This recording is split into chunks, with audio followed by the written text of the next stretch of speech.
قرآن مجید کی تلاوت کر رہے ہوں گے آپ لوگ رمضان کے مہینے میں، تو قرآن مجید کی تلاوت کرتے ہوئے سجدے کی آیتیں آتی ہیں۔ جب آپ قرآن کی تلاوت کریں گے تو سجدہ لکھا ہوتا ہے، سجدہ، تو وہاں ہمیں سجدہ کرنا ہوتا ہے۔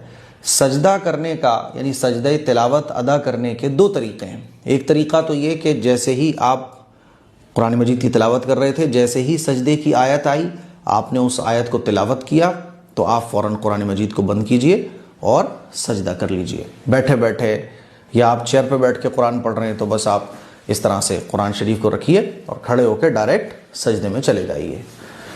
اس سجدے میں ہاتھ اٹھانے کی آپ کو ضرورت نہیں ہے، نیت باندھنے کی ضرورت نہیں ہے، بس ڈائریکٹ آپ کو سجدے میں جانا ہے۔ یہ طریقہ ہے۔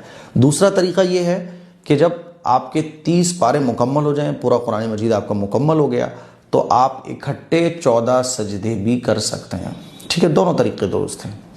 تو سجدہ تلاوت یہ واجب ہے، اس کو ضرور ادا کیجئے۔ اس کا طریقہ یہی ہے، سمپل بالکل۔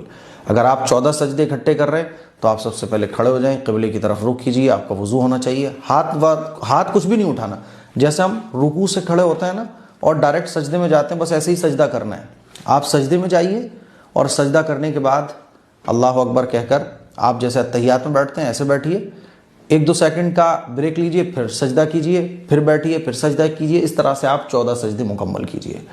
اور آپ اگر تلاوت کرتے ہوئے سجدہ کرنا چاہتے ہیں تو قرآن مجید کو بند کیجئے۔ بہتر طریقہ یہ ہے کہ آپ سیدھے کھڑے ہو جائیے اور ڈائریکٹ سجدے میں چلے جائیے۔ باقی آپ بیٹھے بیٹھے تلاوت کر رہے ہیں تو سجدے کی آیت آئی، قرآن مجید کو آپ نے بند کیا اور بیٹھے بیٹھے سجدے میں چلے جائیے۔